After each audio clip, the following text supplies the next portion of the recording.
Value Zone Hyper Mart Nandamuri Balakrishna గారిచే November 28న నాచారంలో గొప్ప ప్రారంభం. సుమన్ టీవీ ప్రేక్షకులకి నమస్తే. జీవితం ఒక జర్నీ, ఇందుకే మన ప్రోగ్రాం పేరు లైఫ్ జర్నీ. సో ఒక్కొక్కరి జర్నీ ఒక్కొక్కలాగా ఉంటుంది. ఒక జర్నీ అస్సలు ఎవ్వరి అడ్వైజ్ అవసరం లేకుండా చాలా సాఫీగా సాగిపోతుంది. కొంతమంది జర్నీ ఎంతోమంది అడ్వైజులు ఉండంగా, ఎంతోమంది కేర్ తీసుకోగా కూడా గాడి తప్పుతూ ఉంటుంది. సో ఇట్లా ఎన్నో జీవితాలు, కొన్ని జీవితాలు చాలా కల్లోలం అయిపోయి ఇక్కడి వరకు వస్తాయి. సో అలాంటి జీవితాలనే మీ ముందు పెడుతున్నాం. ఓ తండ్రి సుమన్ టీవీ లైవ్ జర్నీ మెట్లెక్కాడు. సమాజం గాడి తప్పుతోంది. అమ్మాయిల అకృత్యాలు రోజురోజుకి పెరుగుతున్నాయి. అబ్బాయిలపై ప్రేమ పేరుతో మనసు దాడి జరుగుతోంది. ఒకరికి తెలియకుండా మరొకరితో ఇద్దరు ముగ్గురిని మెయింటైన్ చేస్తున్నారు. ఎమోషనల్ బ్లాక్మెయిల్తో నిలువెల్లా దోచుకుంటున్నారు. మెంటల్ టార్చర్ చేసి ప్రాణాలు పోయేలా చేస్తున్నారు అని ఇది ఎదిగిన కొడుకుని కోల్పోయిన ఒక తండ్రి ఆవేదన. నాలాంటి తండ్రి ఒక్కడిదే కాదు, ఎందరో తండ్రుల ఆవేదన ఆర్తనాదం అంటున్నాడు. ఇంకెవరు ఇలా కొడుకుని కోల్పోకూడదని తను ఏం చేస్తున్నాడో ఈ రోజు లైఫ్ జర్నీలో తెలుసుకుందాం. సో ఈ లైఫ్ జర్నీలో ఈరోజు ఒక కేసుని డీల్ చేయడానికి మీకు అందరికీ తెలుసు, మంచి ఫ్యామిలీ కౌన్సిలర్ మన ప్రియా చౌదరి అమ్మ ఇక్కడే ఉన్నారు. అమ్మ నమస్తే. అండ్ అద్భుతమైన అడ్వకేట్ అల్లం నాగరాజు గారు సార్ నమస్తే. సో ఈరోజు ఒక ఫాదరు, ఒక తండ్రిగా ఆయన నేను ఫెయిల్ అయిననా అని అడుగుతూ ఈరోజు మా స్టూడియోకి వచ్చింది. సో ఆయనతో మాట్లాడదాం. సార్ నమస్తే. నమస్తే అండి. మీ పేరు సార్? నా పేరు రంజిత్ అండి. రంజిత్ గారు. సో ఏం చేస్తుంటారు సార్? నేను ఆప్టోమెట్రిస్ట్. ఓకే. లాస్ట్ 20 years నుంచి ప్రాక్టీస్ చేస్తున్నాను. ఓకే. నాలాగే మా బాబు కూడా నేను చేసేదే చేయాలి, వేరే ఎడ్యుకేషన్ కాకుండా మా ఫాదర్ బిజినెస్ చూడాలి, మా ఫాదర్ చేసే సర్వీసే చేయాలి అని ఆయన కూడా సేమ్ నాలాగే ఎల్వి ప్రసాద్ జాయిన్ అయ్యిండు. ఓకే. ఎల్వి ప్రసాద్ కాలేజ్లో మంచిగా జాయిన్ అయ్యిండు, మంచిగా చదువుకుంటున్నాడు, అందరికంటే బ్రైట్ స్టూడెంట్. ఎంత ఏజ్ అండి మీ బాబుది? 19 years అమ్మ. అక్కడే అదే కాలేజ్లో వేరే అమ్మాయి అని పరిచయం అయింది. ఒక పెద్ద ప్రాబ్లం ఏమైపోయిందంటే అందరు అమ్మాయిలాగా ఈ అమ్మాయి కాదు. ఈ అమ్మాయికి ఆల్రెడీ స్కూల్లో నుంచి ఒక బాయ్ ఫ్రెండ్, ఈ అమ్మాయి 8th class స్టాండర్డ్లో ఉన్నప్పటి నుంచి బాయ్ ఫ్రెండ్, గర్ల్ ఫ్రెండ్. ఇక్కడ జాయిన్ అయిన తర్వాత మా అబ్బాయిని చూసిన తర్వాత ఈ అబ్బాయి కూడా కావాలి, ఈ అబ్బాయితో కూడా పరిచయం పెంచుకోవాలి, ఈ అబ్బాయి కూడా బాగుండు, ఈయనతో కూడా ఉంటే బాగుంటుందని తెలుస్తుంది. ఇవన్నీ విషయాలు మాకు ఎప్పుడు తెలిసిందంటే మా బాబు కాలేజ్కి వెళ్తుంటే మా యాక్సిడెంట్ అయ్యి చనిపోయాడు. మేము ఇది సింపుల్ యాక్సిడెంట్, ఏదో యాక్సిడెంట్ అయిపోయింది అని అనుకున్నాం. కానీ మాకు ఎప్పుడు తెలిసింది ఇది యాక్సిడెంట్ కాదు, ఫోర్స్ఫుల్లీ ఇదంతా అయిపోయిందని అంటే నెక్స్ట్ డే నేను నా కాల్ రికార్డ్స్ అన్నీ చెక్ చేస్తే, అన్నీ వాట్సాప్ మెసేజ్లు చేస్తే ఈ అమ్మాయి I love you, I want to have sex with you అని చెప్పేసి ఉంది. ఇలాంటిది మా అబ్బాయికి ఒక్కరికి అడగట్లేదు.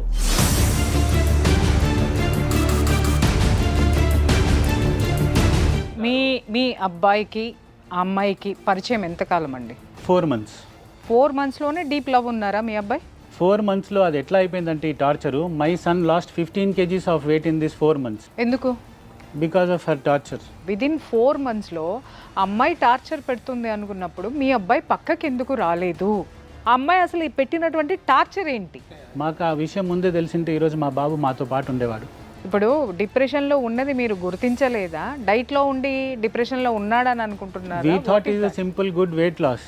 He's weight conscious, health conscious అవుతున్నాడు, టీనేజ్కి వచ్చాడు కాబట్టి హెల్త్ కాన్షియస్ అవుతున్నాడు అనుకున్నాను తప్ప. లవ్ అఫైర్ బయటపడిందో నెక్స్ట్ డే అప్పుడు మీరు you came to know that ఈ అమ్మాయి వల్లనే అతను డిప్రెషన్ లోకి వెళ్ళి వెయిట్ లాస్ అయ్యాడని. Correct. When we are seeing the chatting at night 3 o'clock, రాత్రి 3 గంటలకు చాటింగ్, రాత్రి 2 గంటలకు చాటింగ్లు, ఇవేం చాటింగ్లు అండి?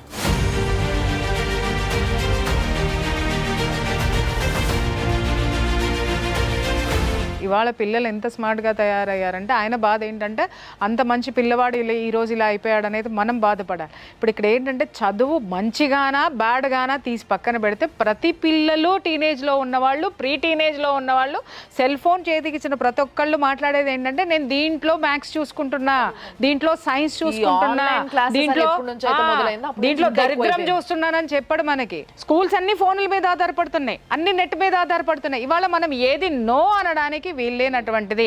ఇక్కడ తప్పెవరిది అంటే పిల్లలది ఏమాత్రం కాదమ్మా, నేను చెప్తున్నాను. I take that blame entirely on me. How? ఒక ఆటో మనిషిని చూస్తే, ఒక రిక్షా మనిషిని చూస్తే, ఒక బిచ్చపోని చూసినా కూడా he's a successful father. I'm not a successful father. ఎందుకు అనుకుంటున్నారు? నా పిల్లల్ని నేను సరిగా పెంచుకోలేకపోయానే, ఈ అమ్మాయి వల్ల ఇంత అవుతుందని నాకు తెలియదు. సో యాక్చువల్గా ఇదంతా జరిగిన తర్వాత మీరు చాలా కేసులు పెట్టినా అని చెప్పేసి అన్నారు, అండ్ మీ చేతిలో పేపర్స్ కూడా ఉన్నాయి. సో అడ్వకేట్ చూస్తారు ఒకసారి అది. మేడం 100 సార్లు సిపి ఆఫీస్కి వెళ్ళాను, 100 సార్లు పంజగుట్ట పిఎస్కి వెళ్ళాను. ఇక్కడ ఒక్క విషయం, 100 అసలు సార్లు మీ బాబు డీసీపీ ఎలా ఆఫీస్. చనిపోయాడు అది చెప్పండి, కేసుల గురించి తర్వాత మాట్లాడదాం. యాక్సిడెంట్ ఎలా అయింది? ఆ అమ్మాయి మా బాబుకి ఫోన్ చేసి 4 డేస్ నుంచి నేను ఆ అబ్బాయితో వెళ్తున్నాను.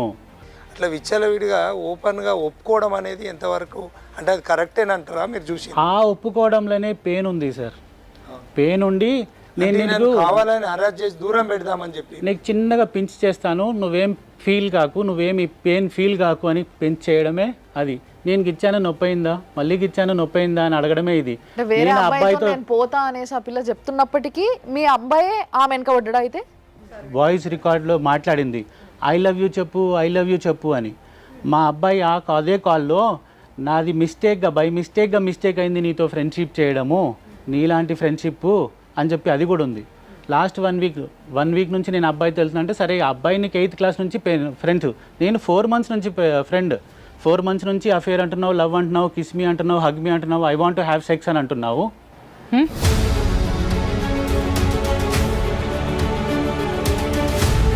వానితో వెళ్తుంటే నాకు ఇంత పెయిన్ అవుతుంది, వానితో 8th క్లాస్ నుంచి ఉన్నావు, వానికి ఎంత పెయిన్ ఉంది, వానికి నాకంటే ఎక్కువ పెయిన్ ఉంది కాబట్టి నువ్వు నన్ను ఇప్పటి నుంచి భయ్యా అని పిలువు, మనం బ్రేకప్ చేయి. అన్నీ కూడా నేను ఎవిడెన్స్తో మాట్లాడుతున్నాను, అన్నీ కూడా రికార్డెడ్ ఉంది నా దగ్గర.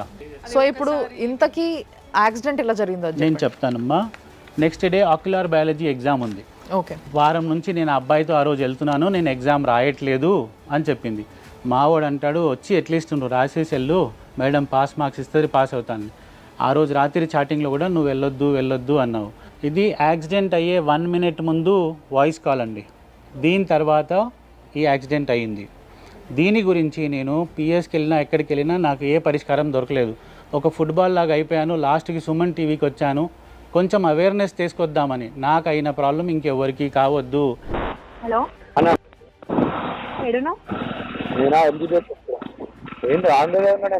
Love you baby, I love you.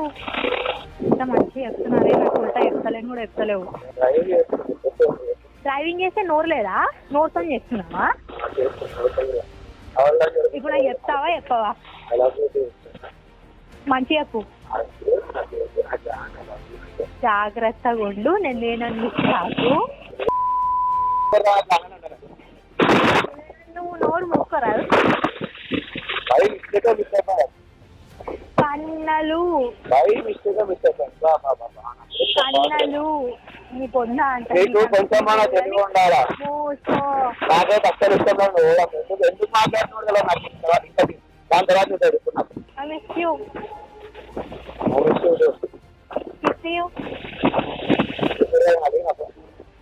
మూసుకొని కిస్సియో కూడా వద్దు. MGPS కాల్ చేస్తుండు బేబీ. కాల్ చేయాలా నీకు? ఏంటి? I love you. నోరుతాడ్రా, నీతో మాట్లాడుతున్నాను తెలియాలి ఇప్పుడు. సంబంధం లేదు, కన్నెళ్ళు నా బేబీ కదా. నాకైతే అక్కడ ఇష్టంలో అయిపోయా. నేను అడుగుతా 2-3 రోజులు అక్కడ మాట్లాడిన చూద్దాం ఎట్లా మాట్లాడవు కానీ. అవునా? ఈవినింగ్ వీడియో కాల్ చేస్తా, మూసుకొని వేస్తాం. ఏంటి బై, ఐ లవ్ యూ. అమ్మాయి అంటుంది కదా నీతో మాట్లాడుతున్నానని తెలవాలి ఇప్పుడు. అంటే ఆడుకుంటుందా? మీ బాబు దగ్గర నుంచి కూడా పైసలు తీసుకున్నాను, నా దగ్గర ప్రూఫ్స్ ఉన్నాయి. ఎంత? 10,000 ఒకసారి ట్రాన్స్ఫర్ అయింది, 11,000 ఒకసారి ట్రాన్స్ఫర్ అయింది. మీ బాబు ఏమైనా జాబ్ చేస్తుండా పార్ట్ టైం? జాబ్ ఏం లేదండి, కాకపోతే వాళ్ళకి సాటర్డే సండే ఆఫ్ దొరికితే క్యాంప్స్కి వెళ్తారు, ఐ క్యాంప్స్కి వెళ్తారు. వాళ్ళు పే చేస్తారు కొంచెం. ఓకే. పాకెట్ మనీ కూడా ఇస్తారు. ఎక్స్పెండిచర్స్కి చిన్నగా ఇస్తాము. మా దగ్గర కూడా రెస్ట్రిక్షన్ ఉంది పేమెంట్.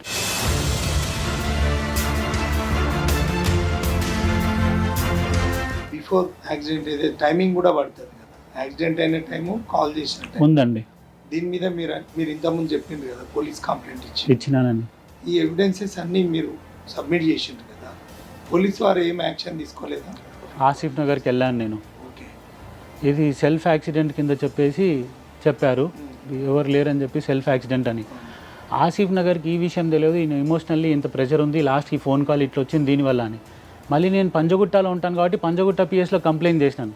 ఇది మాట్లాడుతూ యాక్సిడెంట్ జరిగింది అని అన్నారు. యాక్సిడెంట్ అయిన 1 minute 2 minutes తర్వాత యాక్సిడెంట్ అయింది. మా ఫోన్ వచ్చిన తర్వాత. ఎట్లా జరిగింది? ఎవరు గుద్ది? ఈ ఫోన్లోనే ఆయన చెప్తున్నాడు నేను కోపంలో ఉన్నాను, నేను బాధలో ఉన్నాను అని చెప్పేసి. ఇంతగానం ఇక్కడ పెయిన్ ఉంది, ఇక్కడ పెయిన్ ఉంది, అప్పుడు మీ జడ్జ్మెంట్స్ పోతాయి. వెహికల్ స్పీడ్ ఎక్కువ పోయి గుద్దేసుకొని పడిపోయాడు. వేరే వెహికల్ వచ్చి గుద్దలేదు. ఓకే. ఇక్కడ ఒక కారు ఉంది, ఇక్కడ రేలింగ్ ఉంది, ఆ స్పీడ్ లోపలికి వెళ్ళిపోయి గుద్దుకున్నాడు. సో ఆ తలకి తగిలిన ఇంజరీ వల్లనే చనిపోయింది ఆయన. హార్ట్ డెడ్ అండి, లేకపోతే హాస్పిటల్ వరకు వెళ్ళలేదు? కొద్దిసేపు. ఇక్కడ ఆ పిల్లాడు ఓ పక్క కోపం చూపిస్తున్నాడు అమ్మాయి మీద, మళ్ళీ ఇంకో పక్క ఐ లవ్ యూ టూ అంటున్నాడు. పిల్లలు ఎంత ఇమ్మెచ్యూర్గా ఉన్నారు అనంటే, పిల్లలకి ఈరోజు ఎక్కడా కూడా ఏ విశ్వవిద్యాలయంలో కాదు, ఇవాళ ఏ తల్లి కూడా గోరు ముద్దలు తినిపించేటప్పుడు పిల్లవాడికి గొప్పవాడి అవ్వాలనే కథలు చెప్పడం లేదు. చేతికి ఆ దిక్కుమాలింది, మళ్ళీ అక్కడ కూడా ట్యాబ్లే, మళ్ళీ అక్కడ కూడా ఫోన్లే, అక్కడ దాంట్లో కూడా చిట్టి చిలకమ్మలు చెప్పాలంటే అవే చెబుతున్నాయి తప్ప తల్లులు చెప్పడం లేదు. అలాగే రాత్రిపూట పడుకున్నప్పుడు తండ్రులు బాధ్యతలు చెప్పడం లేదు. ఇంకొక విషయం ఏంటంటే, ఈ తండ్రిలాగా ఎంత బాధ్యతలు చెప్పినా సమాజంలో ఉన్నటువంటి ఇలాంటి ఆడపిల్లలు అనాలా లేకపోతే పిశాచాలు అనాలో కూడా నాకు పదాలను ఎత్తుకోవడం కష్టమవుతుంది. పసి వయసులో ఉన్నటువంటి ఆ పిల్లవాడికి ఏం తెలుసండి? ఆ పిల్ల పోతుందన్న బాధన, ఆ పిల్ల చెప్తావా సస్తావా అని బాధన, నేను ఇంకొకరితో పోతున్నారా వాడికి తెలిస్తే సస్తాడు అని ఆడుకుంటున్నావంటే అమ్మ మా తల్లి.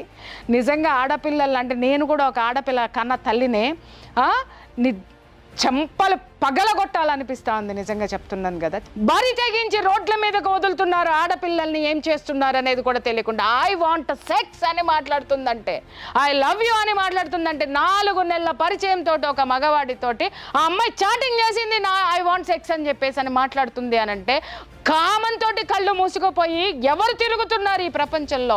చనిపోయిన బిడ్డ కోసం ఆయన ఏం చేస్తున్నాడో తెలుసా? ఇవాళ పిచ్చివాడైపోయి ఎక్కడన్నా ఉన్నంటే పోస్టర్లు అతికిస్తున్నాడు, ఇక్కడ జాగ్రత్తగా పోండి బాబు, ఇలా మీరు డ్రైవింగ్ చేసేటప్పుడు ఫోన్లు మాట్లాడకండి.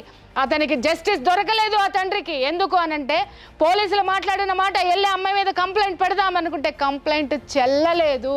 ఎందుకు అనంటే, ఆ పిల్లోడు ఫోన్ మాట్లాడుతున్నాడు. ఫోన్ మాట్లాడడం అనేది మీ అబ్బాయి తప్పు. చాలా మంచోడు మేడం, సోషల్ సర్వీస్ ఏం కాదండి, మీ బాబు చాలా మందిలో ఆ ఇన్స్పిరేషన్ ఉంటుంది. ఆయన మళ్ళీ మంచి జన్మ తీసుకొని మళ్ళీ వస్తారు, ఏదో ఒక రూపంలో మీ దగ్గరికి వస్తారు, ఆ సేవలు మీకు ఇస్తారు, మీ మనవడుగా వస్తాడు.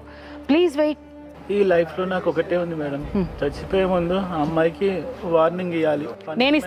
నేను ఇచ్చాను కదమ్మా, నేను కెమెరా ముందు నేను ఇచ్చినా కదా, లైవ్ డైరెక్ట్గా కూడా వెళ్ళి ఇస్తా. ఇవ్వమంటే నో నో నో, నేను ఇస్తా. మీరు ఇంకా ఎక్కడ తిరగకండి, మీరు తిరిగి మీరు బాగా ఇదైపోతున్నారు. మీరు ఇచ్చిన మెసేజ్ ఎంతమందికి చేరాలనుకుంటున్నారో ప్రతి ఒక్కళ్ళకి చేరుతుంది అది, ఓకేనా? వాళ్ళ ఆశీర్వాదాలు మీ బిడ్డకు. మీరు ఇంకా ఎక్కడ తిరగకండి, ఎక్కడికి వెళ్ళొద్దు. పాప పడ్డాడు అందరికి సోషల్ సర్వీస్. మంచి పిల్లోడు కాబట్టే ఆ blackmailing, emotional blackmailing అర్థం చేసుకోలేక సతమతం అయిపోయి అలా బలైపోయాడండి. అది ఖచ్చితంగా జనం గుర్తిస్తారు. మీరు ఏదైతే తీసుకెళ్ళదలుచుకున్నారో అది ఖచ్చితంగా మనము జనాలకి చేరుతుంది. నిజంగా మిమ్మల్ని అయితే ఏ విధంగా మేము ఓదార్చలేము. నిజంగా చెప్పాలంటే మీ ఫ్యామిలీ పరిస్థితిని అర్థం చేసుకోగలుగుతాం. కానీ మీరు కూడా, అంటే మీరే కాదు, మీ స్థానంలో ఉన్న పేరెంట్స్ చాలామంది, మీరు అన్నారు కదా చాలామంది నాలాంటి తల్లిదండ్రులు ఉంటారు. వాళ్ళందరూ కూడా ఒక్కసారి ఆలోచించుండ్రి, ఒకవేళ మీ అబ్బాయి, ఫస్ట్ ఆఫ్ ఆల్ మీ అబ్బాయి హెల్మెట్ ఎందుకు పెట్టుకోలేదు, అండ్ ఇంకొకటి మీ అబ్బాయి వల్ల ఇంకొకరికి ఏం జరగలేదు అక్కడ. ఒకవేళ జరుగుంటే ఈరోజు మీరు ఇక్కడ కూర్చోగలుగుతుండేనా? ఎంత అన్యాయం. సరే, వీడు ఫ్రస్ట్రేషన్లో ఉన్నాడు, ఆ పిల్ల ఫ్రస్ట్రేషన్లో ఉంది, వాళ్ళ ఫ్రస్ట్రేషన్కి వాళ్ళే బలైనరు అనుకోవచ్చు. కానీ దానివల్ల ఇంకొకరికి ఎవరికన్నా ఏమన్నా అయ్యి ఉంటే వాడు పాపం అన్యాయంగా పోతుండే కదా. కరెక్ట్. ఆయనకి ఎక్కడికి పోయినా కూడా నాకు సాటిస్ఫాక్షన్ లేదు, ఒక చిన్న మాట అరే పిల్లని పిలిచి అమ్మ నీ వల్ల ఇట్లా జరిగింది, ఇంతనన్నా నీకు కొంచెం ఇది ఉందా, ఇట్లా చెయ్యకమ్మా, ఇంకో 3-4 తిరుగుతున్నామట కదా అని మాట్లాడిన పాపానికి పోలేదు పోలీసులు ఆయన అడుగుతున్నారు. అవునా సార్?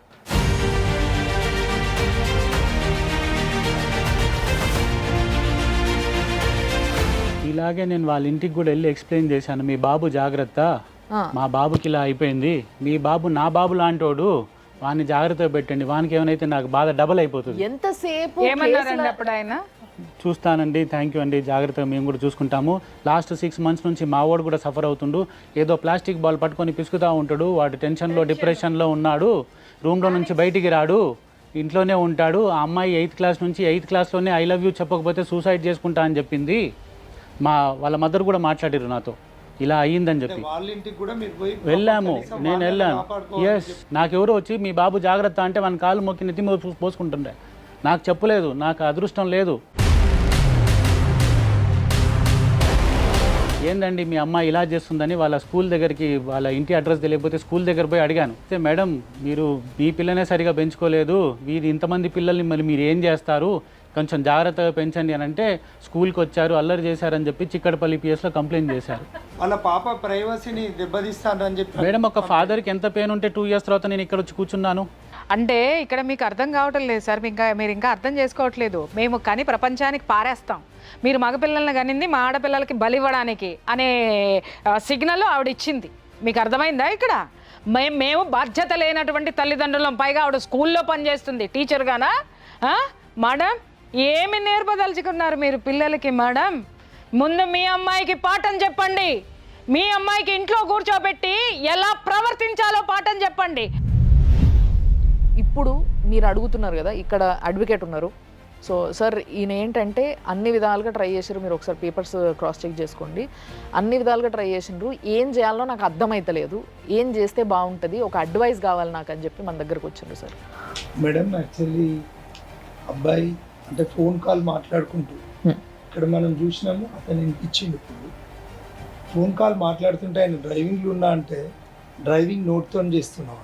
అవును, ఇదేంటంటే ప్యూర్లీ మర్డరే అనుకోవాలి యాక్చువల్లీ ఉన్నటువంటి పరిస్థితి. మర్డర్ అనేది కూడా అనేది ప్రొవొకేషన్ ఆఫ్ మర్డర్, అంటే ప్రొవోక్ చేసినట్టే. ఆయన డ్రైవింగ్లో ఉన్నాడు అన్నప్పుడు ఒక సెన్స్ ఉంటే, అంటే ఒక పద్ధతిగా పెరిగిన పిల్ల అయితే ఇమీడియట్గా పక్క కాపీ మాట్లాడాలో చెప్పాలి. కానీ ఆమెకు ఏ ఆర్గాన్ కూడా కరెక్ట్ లేదు. అమ్మాయే ఒప్పుకుంటుంది నేను వేరే వంతో పోతున్నా అని చెప్పి. అవన్నీ కూడా నీ దగ్గర ఎవిడెన్స్ ఉన్నాయని చూపెట్టినావు. నువ్వు దాని మీద పోలీస్ కంప్లైంట్ చేసినావు, తర్వాత డీజీ గారికి కంప్లైంట్ చేసినావు, అప్పిలేటర్ థాట్ ఫైనల్ అప్పిలేటర్ థాట్ అతనే. అక్కడ నుండి కూడా డైరెక్షన్ ఇచ్చినారు, అక్కడ ప్రాపర్ ఎంక్వైరీ కాలేదు. తర్వాత హైకోర్టుకు కూడా వెళ్ళింది, అక్కడికి వెళ్ళి కూడా ఎంక్వైరీ కాలేదు. ఒక ఫాదర్గా మీకు పెయిన్ ఉంది, మీరు ఇక్కడికి వచ్చింది కూడా నీ కొడుకునైతే సుమన్ టీవీ తీసుకురాలేదు, ఇంకెవరు తీసుకురాలేదు, కానీ నీ రిలీఫ్ కూడా హానెస్ట్గా సొసైటీకి ఒక మెసేజ్ ఇద్దామని మీరు వచ్చారు. ఈ మెసేజ్ ఏంటంటే ప్రతి తల్లిదండ్రి మేల్కొనాలి. తల్లిదండ్రులు అంటే ఆడపిల్ల తల్లిదండ్రి, మగపిల్లల తల్లిదండ్రులు కూడా. ఇది 100% ఫెయిల్యూర్, డిలే, నెగ్లిజెన్సీ. ఎందుకంటే ఇక్కడ ఉన్న పరిస్థితిలో ఆ 4-5 మెంబర్ లవర్స్ ఏదైతుందో, ఈవెన్ దో మీరు అంటున్నారు మీకు అక్కడ యాక్చువల్లీ స్వచ్ఛంగా పోయి నువ్వు చూసింది కూడా లేదు. ఈ మధ్యలో అంటే 304A రిజిస్టర్ చేసిండ్రు, నేను చూసిన కేసు. 304A IPC కింద రిజిస్టర్ చేసిండ్రు కేసు. ఒకవేళ ఇది మర్డర్ అయ్యి ఉండి కూడా కావచ్చు. అంటే పోతుంటే బండి ఒక తన్ను తన్నినా కాలు కింద పడితే, లేకపోతే ఏదన్నా వెహికల్ తోటి చేయడము, ఈ అమ్మాయి అప్పుడు ఫోన్ కాల్ మాట్లాడడం, ఇవన్నీ కూడా పోలీసు పార్ట్ ఆఫ్ ఇన్వెస్టిగేషన్లో కూడా జరిగి ఉండొచ్చు.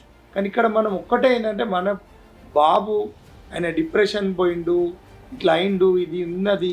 తర్వాత మీరు ఒక ఎడ్యుకేటెడ్ అయ్యండి, ఒక డాక్టర్ అయ్యండి, ఒక ప్రొఫెషనల్గా ఉండి నిజంగా కూడా నేను అప్రిషియేట్ చేస్తున్నాను. ఎందుకంటే మీలాంటి ఫాదర్ ఇట్లా పోస్టర్స్ వేయడం, వాళ్ళు ఇంకా మనకు వాట్సాప్లో ఉన్న ఇన్ఫర్మేషన్ ప్రకారం వాళ్ళ పిల్లల్ని ఎడ్యుకేట్ చేయడం, ఇట్లా చేయడం ఏదైతుందో, ఇంత మీరు బాధ్యతగా తీసుకున్నారు. కనీసం ఆ పిల్లను వాళ్ళ పేరెంట్స్ను పోలీసు వాళ్ళు పిలిపించి కనీసం కౌన్సిలింగ్ అన్నా చేయాలి. అది కూడా అవ్వలేదు, చేసిండ్రా? అవ్వలేదు సార్. ఒక్కసారి పిలిచి వాళ్ళ తల్లికి ఇంకా పిల్లల్ని మీ అమ్మాయిని కంట్రోల్ పెట్టుకోమంటే నీ మీద పిటిషన్ ఇస్తే పోలీస్ వాళ్ళు నాకు తెలిసి పిలిచి ఉండొచ్చు, నీకు పిలిచిండు వార్నింగ్ సార్. కూడా ఇవ్వచ్చు. పిలిచిండు సార్. మీరు ఇంకా ఇట్లానే మళ్ళీ ఇంకొకసారి వస్తే మిమ్మల్ని లోపలేస్తాము. మీరు ఎక్కడైతే ఉద్యోగం చేస్తున్నారో వాళ్ళకి లెటర్ రాస్తాము, ఈయన is not fit for job, అవును నీ ఉద్యోగం కూడా పోతుంది.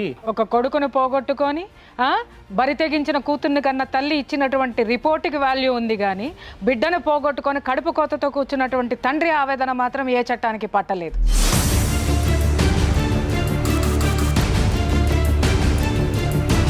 ఈ కేసులో కౌన్సిలింగ్ ఇవ్వలేదు, పేరెంట్స్ని పిలవలేదు. మీరు పోయి బాధ్యతాయుతంగా మీరు వాళ్ళ డ్యూటీ మీరు చేస్తే మిమ్మల్ని లోపలేస్తా అనేటటువంటి ఏదైతే పోలీస్ సమాజం ఉందో ఖచ్చితంగా ఇది సమాజానికి ఒక సిగ్గుచేటు. కాబట్టి ఖచ్చితంగా పోలీసు వారు ఇలాంటివి జరగకుండా మీరు మీ దృష్టికి వచ్చిన విషయాలనన్నా, కనీసం మీ దృష్టికి వచ్చిన విషయాలనన్నా వాటి మీద వాళ్ళ పేరెంట్స్ని పిలిపించి, అమ్మాయిని పిలిపించి కనీసం కౌన్సిలింగ్ చేయకపోతే ఇంకా సమాజానికి మీరు ఎక్కడ ప్రొటెక్షన్ ఇస్తారు అని చెప్పి నేను డైరెక్ట్ అడుగుతున్న పోలీస్ అధికారులను. ఎందుకంటే ఇక్కడ ప్రతిది కూడా ఎవిడెన్స్ ఉంది. ఏదో ఆకాశరామన్న లెటర్ రాయలే, ఇలాంటి పేరెంట్స్ కాదు, ఇలాంటి వాళ్ళు ఎంతోమంది ఉన్నారు.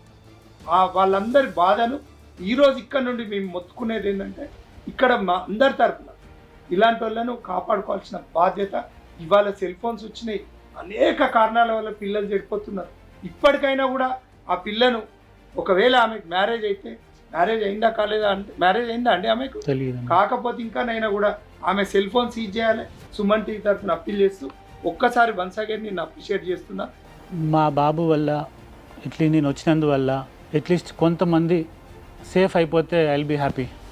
కొంతమంది కాదు సార్, చాలామందిని సేవ్ చేసే ప్రయత్నంలోనే ఈ ప్రోగ్రామ్ చేస్తున్నాం మేము.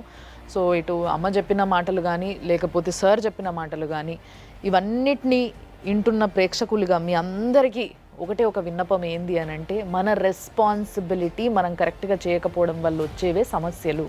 ఈ సమస్యల్ని ఎదుర్కొనేది మళ్ళా మనమే. అసలు సమస్యలు తెచ్చుకునుడెందుకు, ఎదుర్కొనుడెందుకు? కాబట్టి అది కనిపించినప్పుడే, దాని గురించి తెలుసుకున్నప్పుడే దాన్ని ఎక్కడ నరికేయాలో అక్కడ నరికేస్తే అందరూ బాగుంటారు.